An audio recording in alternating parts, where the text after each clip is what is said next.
Hey, what is up, everybody? Welcome to another Tuesday Tastealong here on Drums and Drams. My name's Cameron. For those of you who are new here, if you're checking out this stream live, if you're watching the replay, it is so good to have you here.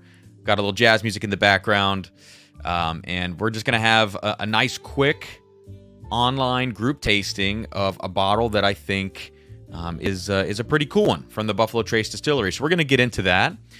I'm going to say hello to a few people here in the chat, just breeze through it very quickly. So if you are watching the replay, I do apologize. I'll try to sprinkle some stuff in here and there so it's not super boring for you.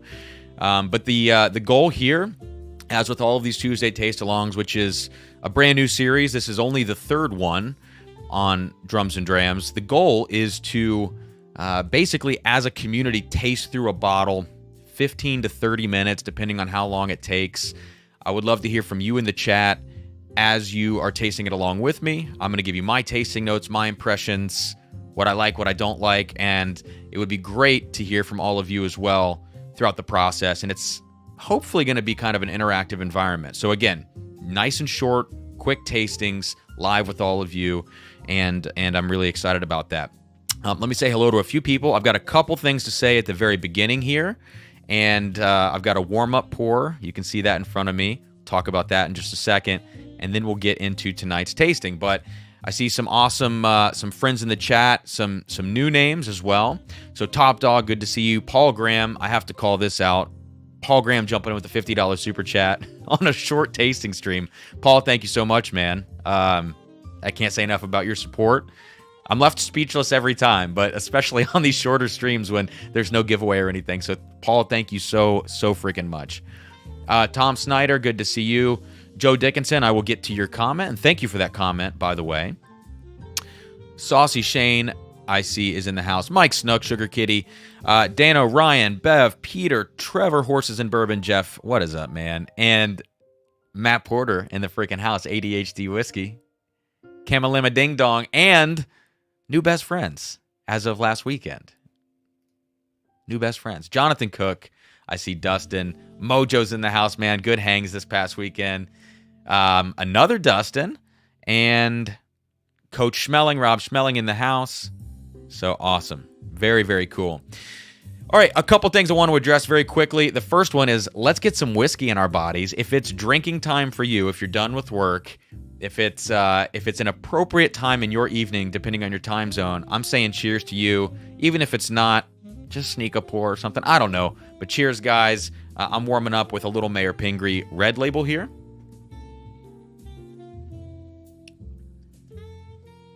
Oh, yeah. And more specifically, this is the Bourbon Junkies. You can see the sticker here on the side. Their Pours in the Park special blend that they did for the Pours in the Park event this past weekend up in Michigan. Fantastic event. I'm not going to go into it on this stream.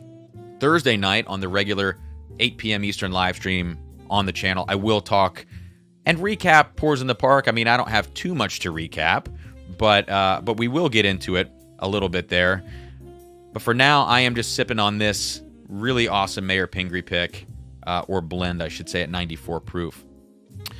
All right, what else? I have a list of things here in front of me here. Oh yeah, tomorrow I officially start my professorship at Capital University. Just a small part-time thing, but I'm excited for that. Quick update, in case you wanted to know. And if you didn't, I told you.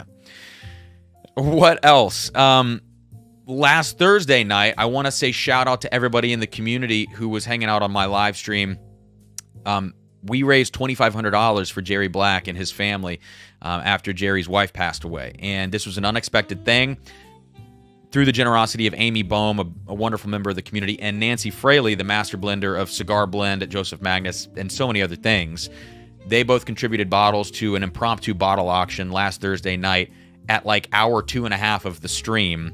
I was a little bit tipsy at that point, but we raised $2,500, which was absolutely incredible. So thank you so much, Amy, Nancy, Paul Graham, Toshi Bake, and everybody else that was bidding on these bottles. I talked to Jerry, and Jerry's very thankful for that.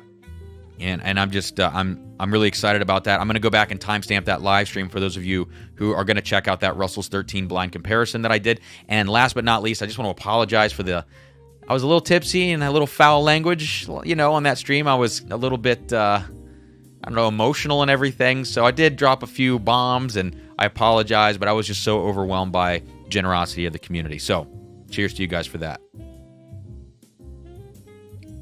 All right.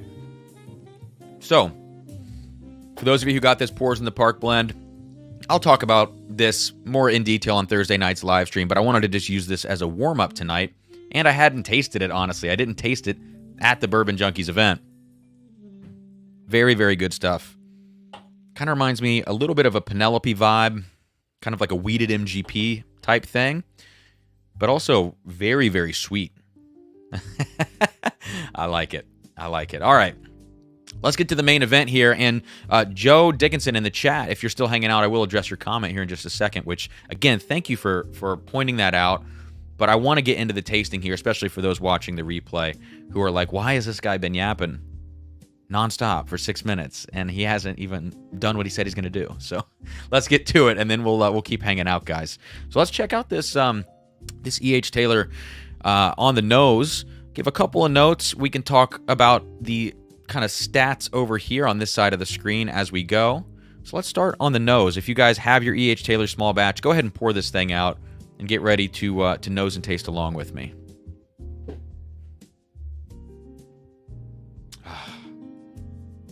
So my bottle's been open, I don't know, I would say 6 months on this bottle, maybe a little bit more than 6 months. So a good amount of air in here, which is always nice. I think a bottle really kind of hits its stride around that 6-month mark. That's something that I've been finding more generally, particularly with American whiskeys. Scotch can sometimes take even longer than that, but yeah, so the first thing that I get on this E.H. Taylor on the nose is, like, more generally, just a great combination of sweetness and spice. It doesn't feel overly old. Like, I know this is a special bottle. It's pretty allocated, but it's got a nice, clean profile. Not a lot of oak going on either way. Some sweet oak in the background, of course. But I would say the first impression of this, if you're just going to pour this thing, bring it up to your nose, sweet and spice. That is the first thing, leaning a little bit more towards the sweet side of things. Let me check the chat very quickly, guys. Jeff says, getting a picture with Matt Yu and the belt was priceless. What a great weekend. I agree. It was amazing. Bubble Bath Bourbon says, he almost passed out. I almost passed out to get up early for my flight. Chose 4 a.m. crew instead. Dude, I didn't check out of the hotel at Pours in the Park until 2:30 p.m. the next day. It was very bad. So the next thing that I get as I kind of work myself into the glass of this E.H. Taylor is kind of like an apple fritter note. So with this pour in particular, what hits me first are some of those brighter notes, and as I continue nosing it, that kind of progresses through like what I call the flavor pyramid from light to dark. So some bourbons will hit you with a lot of dark, rich, oaky profiles right at once. This to me starts at the top of the pyramid. Like I said, you're getting like an overlaying sweet and spiciness.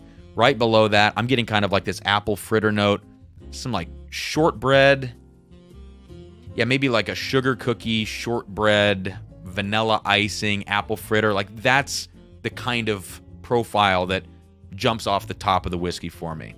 Let me know if you agree with that. I mean, there are other notes in here, but that's just kind of a good starting point as I start to evaluate this thing on the nose.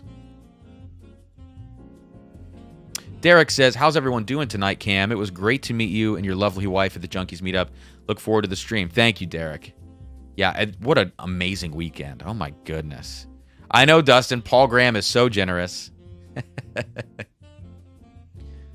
Roy, good to see you, man. Jeb Singleton pouring some Weller 12 to remind myself what a great nose it has and just how disappointing it is on the palate. I always hope for the best, but nope.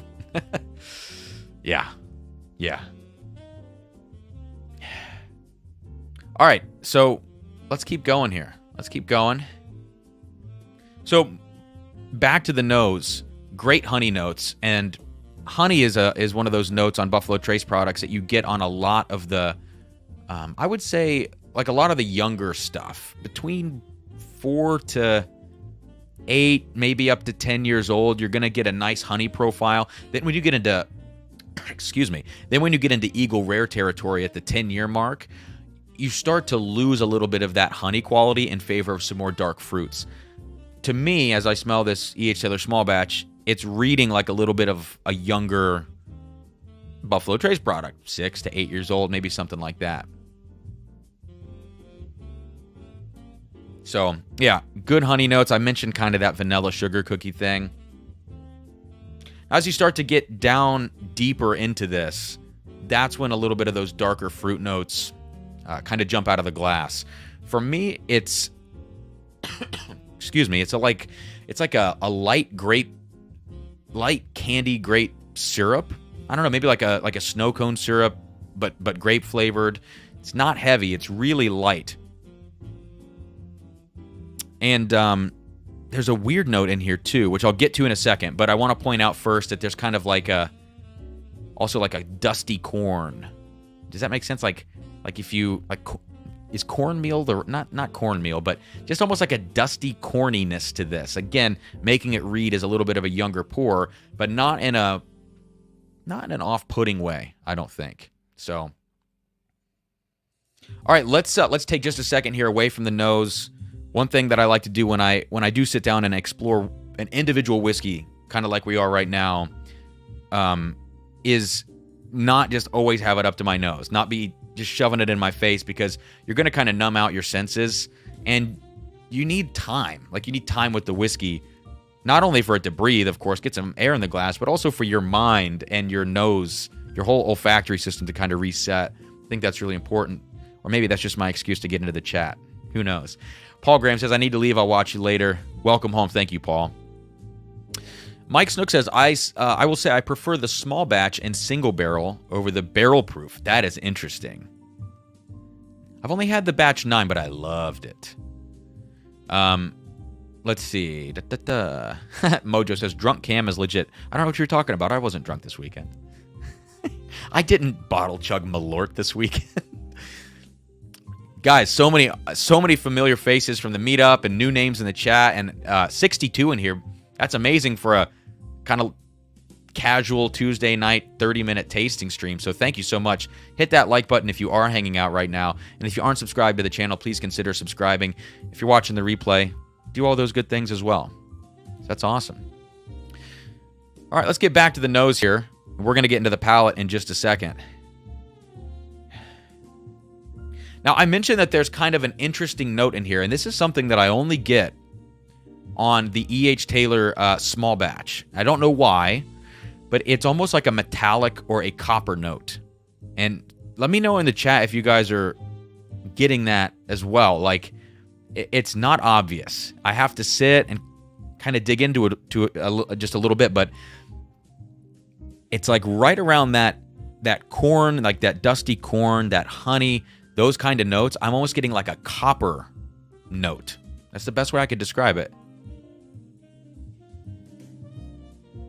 Dramhound says, I always thought Cam was sitting in all his videos. Now I know he's likely standing on a step stool. Cheers to that, dude. I'm a tiny little man. I'm 5'7". I'm 5'7" and a quarter. You got to give me the quarter because I need it. Darrell, what is up, man? Darrell was part of the 4 a.m. crew on Saturday night, or Sunday morning, I guess. Saucy Shane's getting like a dusty sweet corn and butterscotch. I would agree with that. To me, the butterscotch it's a light candy butterscotch. It's not that deep, rich 1980s version from old distilleries back then. All right, let's check this thing out on the palate now, guys. It's been long enough to sit and nose this thing, so cheers.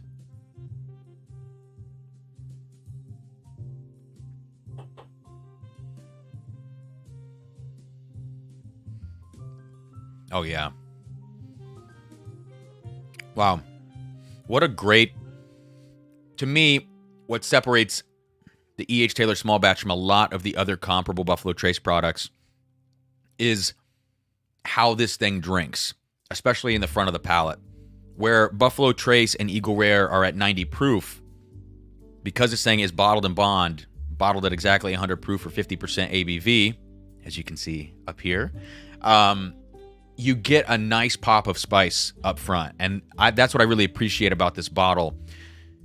Right behind it, all of that sweetness follows. The vanillas, the honeys, that kind of sugar cookie note, that apple fritter type thing I was talking about, lighter caramels, lighter butterscotches. Those things follow right behind that pop of spice, but it's like a nice kind of white pepper oak spice. It's not like an aromatic cinnamon or an aromatic nutmeg or brown sugar. It's a lighter, more tingly spice. That's why I call it like a white pepper or an oak spice, something like that.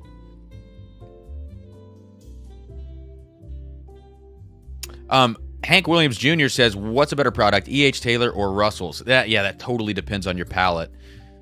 In terms of availability, I mean, if we're just going to go that route, Russell's is, going to be a better choice. I've got to say, I have a real soft spot for E.H. Taylor small batch. So for me personally, depending on the Russell's you're talking about, I might lean here. Russell's 13 is going to take the cake in that head-to-head. Certain single barrels at 110 proof are going to take the cake for me. But like a Russell's 10, I'm probably going to go E.H. Taylor because I do have a soft spot for it. I love the light sweetness and the spice that's going on here. But yeah, chat, let me know what you guys would prefer out of those. And Hank Williams, what are you talking about specifically? That Russell's 10 or that single barrel? Because that age and proof difference going to be two very distinct results, I feel like. Let's have another sip.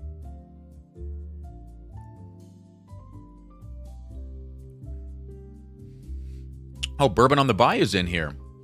Says, I always buy a bottle when my local store gets them. First bottle that we shared when my girlfriend and I shared when we met for drinks. Awesome.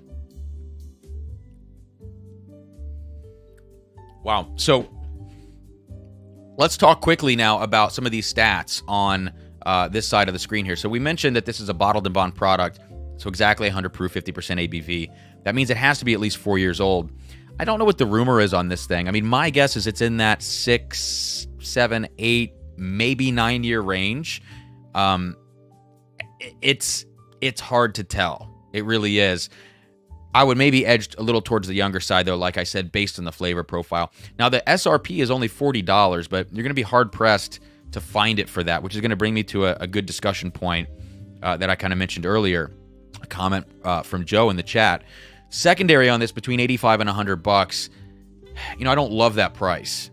For me, on an E.H. Taylor small batch, I'm going to consider it up to $60, $65, because I think SRP these days is getting harder and harder to come by for just about anything, let alone a product as allocated as this.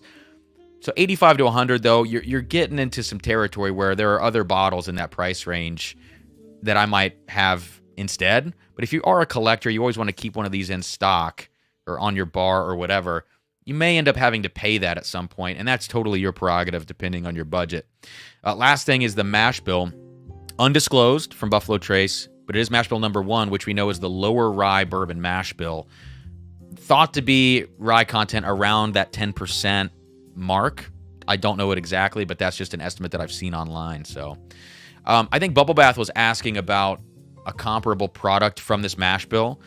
In mash bill 1, we do have the benchmark products. We have Buffalo Trace, Eagle Rare, the E.H. Taylor series, most of them. There are different variants. Stag Jr., George T. Stag. For this product, I'm going to say the closest thing is probably going to be benchmark bonded and or Buffalo Trace store picks, which are going to have maybe a little bit more age on them depending on the pick. Now, the proof there is different, but benchmark bonded, I think, is a pretty good substitute for this. I mean, it's younger, it's less refined, but the stats are there. And that's, maybe what counts. Derek says, rumor is 6 to 8 years, 8+ on the single barrel. Okay. Yeah, and this feels more like, 6, 7 years old, this kind of thing, as opposed to, when you get to that 9, 10 mark, you're getting that Eagle Rare dark fruit profile. All right.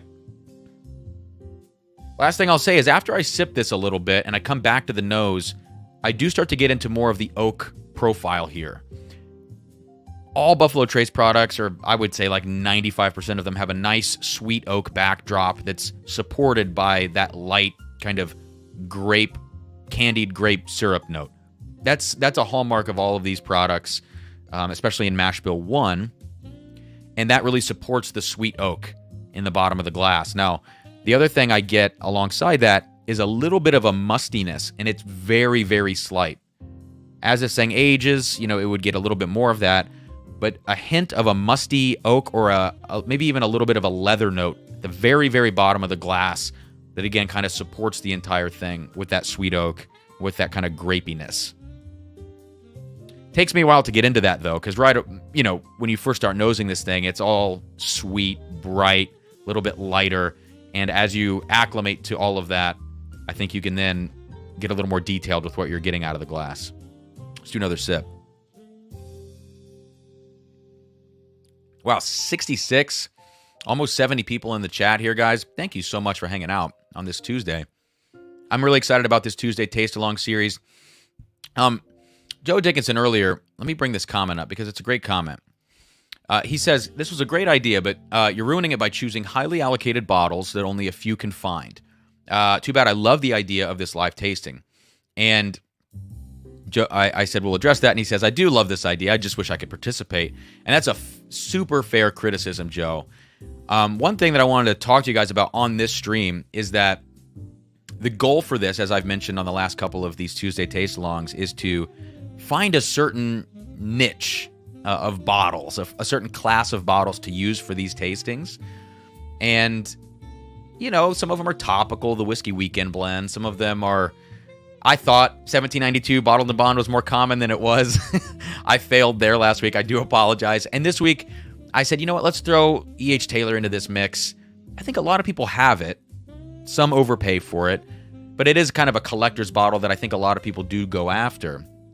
And truthfully, I have to say, E.H. Taylor gets a lot of clicks. And I thought at the beginning of the series, maybe this would get me some more views and some more eyeballs on the Tuesday Taste-alongs. I think it's working, which is great.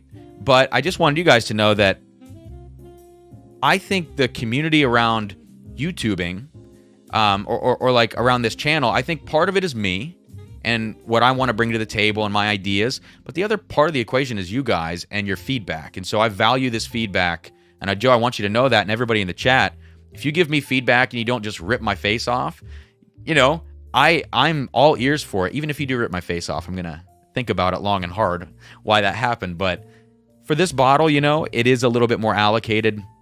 I had my reasons for it, but next week I'm planning on switching it down to a little bit more of a more available bottle. So just wanted to throw that out there and say, yeah, I think the community in YouTube here is half creator and half audience, and taking that journey together is really important. I think it's pretty reciprocal. So thanks, Joe, for that. And cheers to you guys. Let me get to this super chat very quickly. Jeff Frederick says, hey, Cam, wanted to jump in and say it was great to meet you last week and have some great conversations. Hope you enjoyed the weird corn whiskey I brought. Cheers, man. I tell you what, I don't know what the weirdest whiskey would have been all weekend, but there was so much whiskey.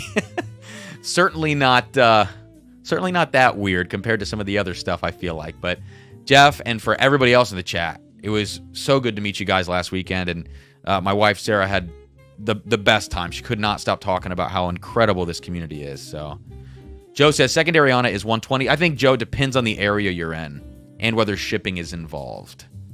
So, yeah. All right, let me go in for another sip here. I am trying to keep up with the chat, guys.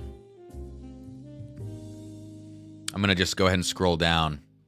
Just going to scroll down. Yeah, Keith J from MA, nice name, says it's helpful if you say what's comparable so I don't feel bad that I don't have it. Benchmark Bonded, Buffalo Trace, especially Buffalo Trace store picks. I love those. I think those are some of the best value out there because you can get some really good store picks. So those are the ones I would think about. Benchmark Single Barrel is also a decent choice if you can find that. And if you want to think off-label, off Buffalo Trace, I would have to think about that. Maybe some younger MGP products. It's not quite the same, but if you can find, I don't know. It really just depends. I would say you're going to get some honey notes from some Chattanooga products. You might get that from some of the same sweeter notes from maybe some weeded MGP around 6 years. So it totally depends.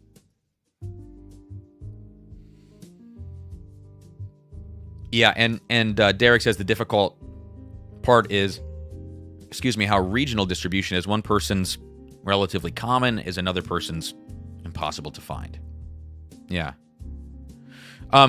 Peter White, this is a great comment. The E.H. Taylor Tastealong is also valuable to those who cannot get it, save for secondary. So getting thoughts on this can help with the decision of whether or not to pay secondary. Yeah, and my thought is up to $65 for me, especially if you've never had it and you want the bottle. I say go for it. Especially if you're going to share with friends, bring it to a party, even if you drink it by yourself. Whatever the case may be, I like this bottle. I really do. All right, let's go in for a final sip here. Cheers, guys.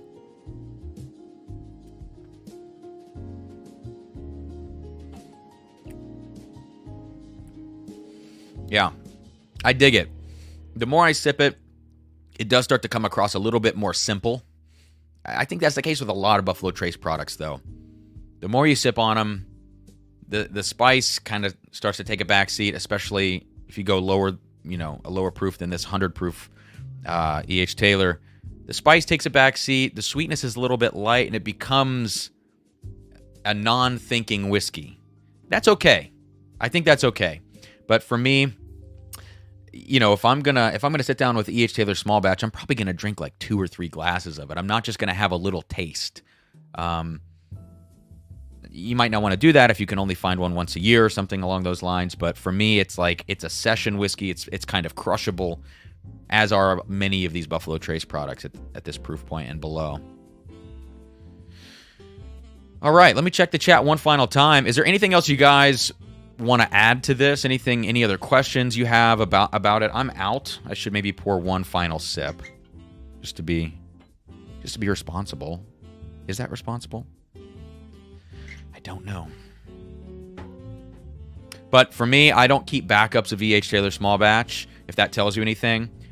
I have one, it's open, and when this thing runs out, I'll probably trade locally secondary for another one, because here in Ohio, this is going to take probably about a 2-hour, waiting in line to get one of these, and I'm just not willing to do it. So I will trade for it local secondary, but I only ever have one of these at a time. And shelling out like $100 to $120, I'm not going to do that. Like, no way. No way. Oh, this is the best thing that I missed in the entire chat. John J. Bowman single barrel. That is your replacement for this bottle. How did I forget that? Thank you, Ghost Piper. John J. Bowman single barrel. Buffalo Trace distillate. Shipped off to Virginia. Distilled another time, I believe, and then aged up there.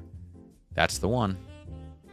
Joe Dickinson, I'm going to do that. I'm going to put up a YouTube vote for the next decision for the Tuesday Tastealong. I might have to do my Patreon first.